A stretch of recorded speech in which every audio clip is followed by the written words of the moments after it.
último capítulo. Investigación polifacética sobre el físico y los componentes físicos de un ente incorpóreo. Informe preliminar y observaciones. En preparación. Estudio cuantitativo, información, reducción y análisis. Por Eugene Kraft, Joseph Meehan. Presentado para completar la tesis con que optan al grado de licenciados en el Departamento de Psicología de la Universidad de West Coast. A la doctora Elizabeth Cooley, directora de la sección de Parapsicología.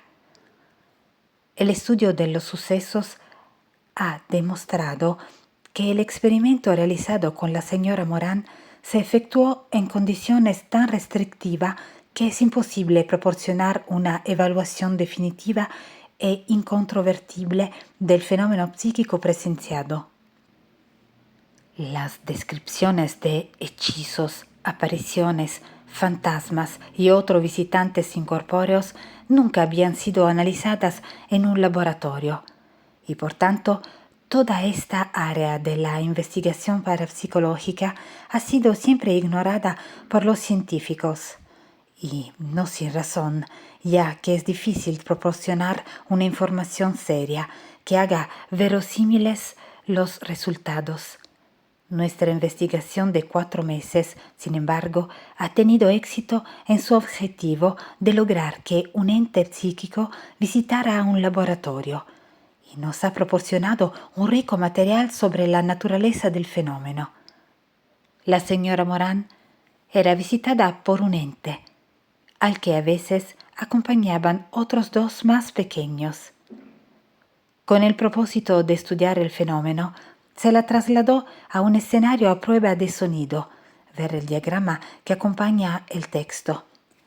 El escenario reproducía con toda exactitud su casa, salvo el techo, del que prescindimos para poder utilizar monitores y detectores sensoriales.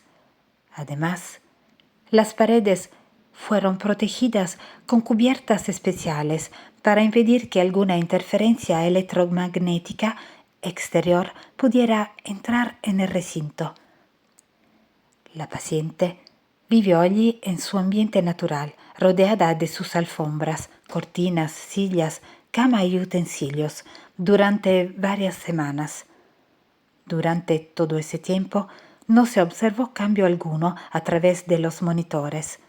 Poco a poco, en la medida en que se acostumbraba a su nuevo ambiente, la señora Moran comenzó a manifestar el estado de ánimo que había tenido durante los meses anteriores al experimento. En ese estado de ánimo cabe destacar suma ansiedad por su familia, ideas recurrentes sobre sus problemas personales con su novio y recuerdos infantiles. Lentamente, su cuaderno de apuntes empezó a llenarse de descripciones de sueños reiterativos que sugerían un paisaje que la aterraba. En varias ocasiones manifestó en forma oral que tenía la premonición de que la visita del ente estaba cada vez más próxima. Al producirse determinadas variaciones emocionales, se obtuvo la primera información respecto a los cambios de concentración, distribución e intensidad de los iones de la atmósfera. La primera variación efectiva tuvo lugar con la ruptura definitiva entre la paciente y su novio. Esta experiencia traumática tuvo como consecuencia, 8 horas más tarde, notables fluctuaciones en la resistencia atmosférica, constante dieléctrica a la radiación ELF, que descendió a 40 ciclos por segundo, fenómeno característico de los seres humanos y de los animales. La segunda variación se produjo con la visita de la madre de la señora Moran. No habían tenido relaciones durante 10 años, y el que la señora Dilworth se llevara con ella a sus nietos provocó la segunda modificación en la lectura de las grabaciones sensoriales. Al aumentar el aislamiento de la paciente, se fue hundiendo cada vez más en sus propios recuerdos, fantasías, culpas y esperanzas de una vida mejor. Prácticamente había olvidado que se encontraba en el escenario de un laboratorio. Empezó a hablar sola o con personas que no estaban presentes, algunas de las cuales ya estaban muertas. En pocas palabras, comenzó a manifestar las características típicas de un receptor psíquico en estado de receptividad. Durante un periodo de 42 horas se pudo registrar una serie de fenómenos perfectamente visibles, entre los que hay que mencionar, en primer lugar, el de una masa blanca que flotaba a lo largo de la pared y que se convirtió en un globo de luz 3 horas más tarde, permaneciendo allí inmóvil a escasos centímetros del suelo. La paciente empezó a gritar a la aparición y los insultos que le dirigía tenían como objeto aliviar el espanto de haber tenido que vivir aterrada durante casi 6 meses. Con cada una de las imprecaciones, la substancia del ente sufría dramáticas modificaciones, observadas por todos los testigos, pero que desgraciadamente no fueron registradas por ninguna de las cámaras ni grabadoras en acción en aquellos momentos. Ni siquiera por el equipo de termovisión, el video y un hológrafo doble láser. Los cambios más significativos del lente fueron las transformaciones que experimentó hasta convertirse en una nube luminosa de color azul verdoso. Poco después, la nube se convertía en una musculatura semejante a la que puede apreciarse en un embrión. Inmediatamente antes de la aparición hubo cambios significativos y repentinos en la atmósfera electromagnética y termoiónica que rodeaba a la paciente. No es posible por el momento determinar si estos cambios se debieron a la aparición o si la provocaron, o si tanto la aparición como estos cambios fueron causados por otro factor, aún desconocido. La última parte del experimento, y la más importante, era un intento de analizar el mayor problema y el más complejo de las ciencias paranormales. Se chorreó al ente con helio líquido, casi a temperatura cero absoluto, así como con un compuesto secundario hecho de una solución clara con partículas en suspensión. En el momento mismo en que se produjo el contacto entre el helio y el ente, se escuchó un grito. Los testigos presenciales afirman que las palabras pronunciadas por el ente fueron «Suéltenme». El ente fue visto por 8 personas a la vez, quienes vieron y escucharon las mismas cosas y en el mismo momento. Sin embargo, todas las grabaciones que se pretendía hacer mediante el sistema de longitud de onda fallaron. Podemos preguntarnos entonces si se trató de una alucinación colectiva, producto de las muchas semanas de fatiga, del trabajo constante y del deseo de poder ver al ente. Esta posibilidad está absolutamente descartada, ya que entre los presentes se encontraba el decano, un miembro del equipo de psiquiatría y un médico residente, todos los cuales se mostraban muy escépticos respecto a la investigación. Queda también excluida la posibilidad de que tanto ellos como el disciplinado equipo de la doctora Cooley hubieran sido hipnotizados. Es imposible que todos los testigos hubieran informado exactamente lo mismo sin haberlo visto en realidad. Por otra parte, hay que tomar en cuenta que muchos de ellos no se conocían entre sí y tenían poco conocimiento y menor interés en la parapsicología. ¿Cómo podemos entonces explicar el misterio? Se trata una vez más de la famosa fábula conocida durante más de 100 años, del fantasma que no puede ser fotografiado. La verdad es que el ente existía independientemente de aquellos que presenciaron el experimento. Y esta realidad ha sido demostrada más allá de cualquier duda posible mediante las grabaciones de los cambios de temperatura, los contadores de concentración iónica y las fluctuaciones de la atmósfera electromagnética. Cabe preguntarse qué provocó los fallos de los equipos técnicos destinados a recoger oral y visualmente el fenómeno. La energía psíquica hacia la cual la paciente era extraordinariamente receptiva se manifestó en forma violenta. Puede ser que los testigos presenciales la hayan percibido en forma física y que sus mentes, para traducir la experiencia a un nivel de conciencia, interpretaron los hechos como si los hubieran visto. En otras palabras, una tormenta de energía psíquica puede que, dotada de inteligencia, fue interpretada por mentes humanas como si hubieran presenciado los sucesos, cuando en realidad solo recibieron la presencia del ente en forma psíquica. Eso explicaría la exacta correspondencia entre todas las declaraciones de los testigos. Es obvio que había una inmensa energía en el laboratorio, provocó cambios en la estructura del lugar, detuvo las agujas de casi todos los diales y finalmente provocó la destrucción de todo el laboratorio, lo que produjo graves heridas a Kraft.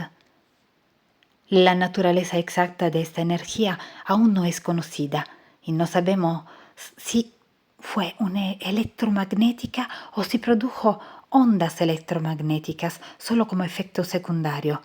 De hecho, no hay ninguna teoría que pueda explicar el vasto campo de energías que pudo apreciarse durante el experimento.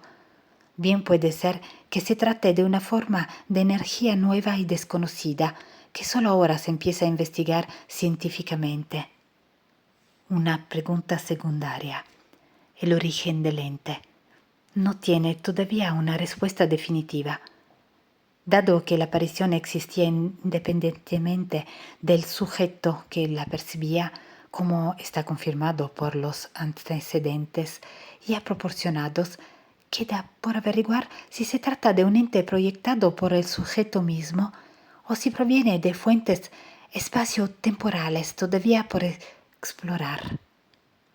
Esta última hipótesis parece ser la más acertada, dado el alto grado de independencia demostrado por el ente psíquico ante la voluntad psicológica del sujeto.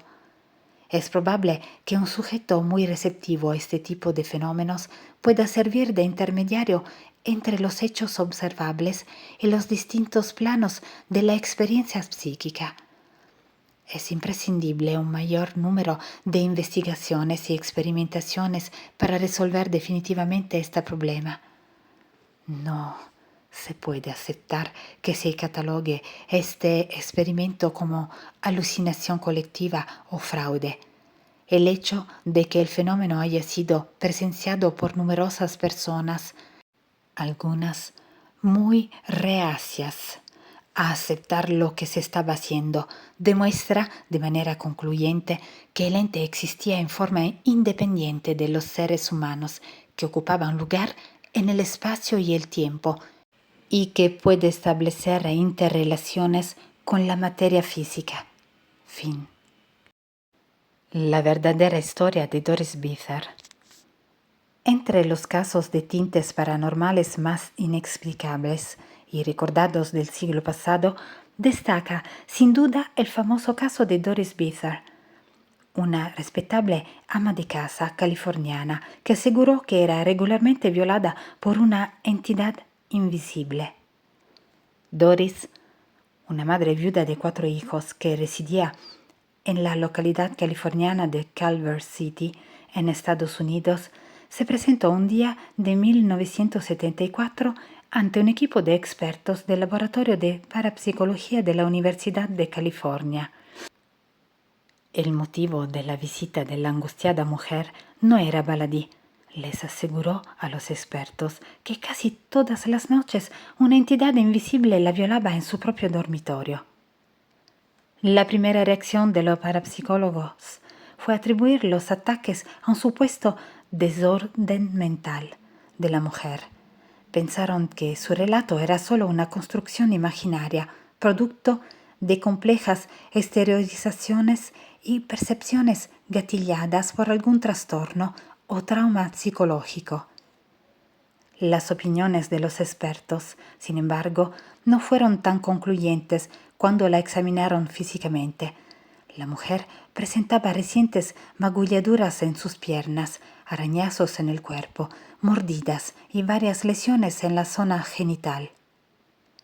El doctor Barry Taff, jefe del equipo de expertos y quien estaba al tanto que desde la antigüedad había un registro de agresiones sexuales atribuidas a entidades invisibles demoníacas, llamadas incubos y sucubos, no solo entrevistó en profundidad a Doris, sino que también a sus hijos y a algunos vecinos. Estos le confesaron que también habían sido testigos de los extraños fenómenos causados por el invisible atacante, que desde ese momento comenzó a ser llamado el ente. El hijo mayor de Doris, quien entonces tenía 16 años, relató de hecho que una vez oyó a su madre llorar y fue al dormitorio. Allí vio como algo zarandeaba a su madre en la cama, pero cuando se acercó a ayudarla, algo le golpeó en la cabeza y lo lanzó violentamente hacia atrás. El adolescente terminó con un brazo roto. Un grupo de expertos, entre los cuales se contaba el propio Dr. Raff y el hipnólogo Kerry Gaynor, decidieron instalarse finalmente en el domicilio de Doris a la espera de alguna prueba más concreta de la existencia de su invisible agresor. De ese modo, lograron captar 2 fotografías que posteriormente dieron la vuelta al mundo, en las que aparecían reflejadas unas extrañas y enigmáticas luces que rodeaban el cuerpo de Doris. Kerry Gaynor explicó que en la segunda visita a la casa de los Bither empezamos a ver pequeños estallidos de luz que sucedían rápidamente. Intentamos fotografiarlos, pero sucedían demasiado rápido. Después estábamos en la cocina hablando con el hijo de 16 años de Doris, cuando la puerta de un armario bajo se abrió de golpe y una cacerola salió disparada y cayó 2 o 3 pies más allá del armario. Yo me asomé por si hubiera algún truco o alguien escondido en el armario, pero allí no había nada. Ahí es cuando empezó todo.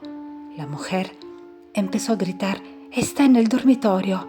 Nosotros corrimos hacia allá y fue cuando aparecieron las luces y tomamos las instantáneas con la Polaroid.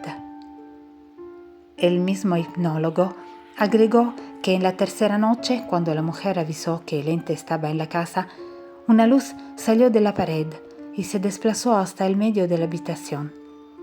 Esa luz empezó a girar y a expandirse en todas direcciones. Teníamos a 9 fotógrafos profesionales distribuidos por la habitación disparando sus cámaras desde todos los ángulos. Fue increíble. Esa cosa flotaba en medio de la estancia y era dimensional. Es imposible falsificar algo así sin disponer de sofisticados sistemas de láser. Nosotros vimos las bolas de luz. De algún modo, las cámaras recogieron arcos luminosos, pero lo que nosotros vimos eran bolas de luz. Un ente con forma de hombre. Doris siempre les aseguró a los parapsicólogos que la entidad, cuando la violaba, cobraba solidez y tenía la anatomía de un hombre alto y fornido, lo que fue corroborado visualmente por Gaynor. Primero vimos cómo se formaba la cabeza y seguidamente los hombros. Después la luz fue descendiendo hasta que una silueta se dibujó entera. Era una luz verde amarillenta. Cuando todo pasó, nos miramos unos a otros. No podíamos ni hablar. El doctor Taff añadió posteriormente que, cuando la aparición se esfumó, 2 jóvenes ayudantes se desmayaron y hubo que sacarlos fuera del dormitorio. Como los ataques continuaron produciéndose, Doris se instaló posteriormente en una casa de cristal, ubicada en las dependencias de la Universidad de California, para que los expertos pudieran monitorear el siguiente ataque. No hubo que esperar mucho. En la siguiente noche, el cuerpo de la mujer comenzó a retorcerse y moverse, como si alguien encima de ella la estuviera empujando y forzando. Lo extraño es que las cámaras de televisión dispuestas en el lugar no captaron nada extraño a su alrededor. Doris, finalmente, ante la infructuosa ayuda de los expertos, dejó de participar en los experimentos y se mudó a Texas en compañía de sus 4 hijos. Los ataques persistieron, pero fueron remitiendo con cada nueva mudanza, 5 en total. Al final, Doris vivió con relativa paz hasta que un cáncer le quitó la vida en julio de 2006.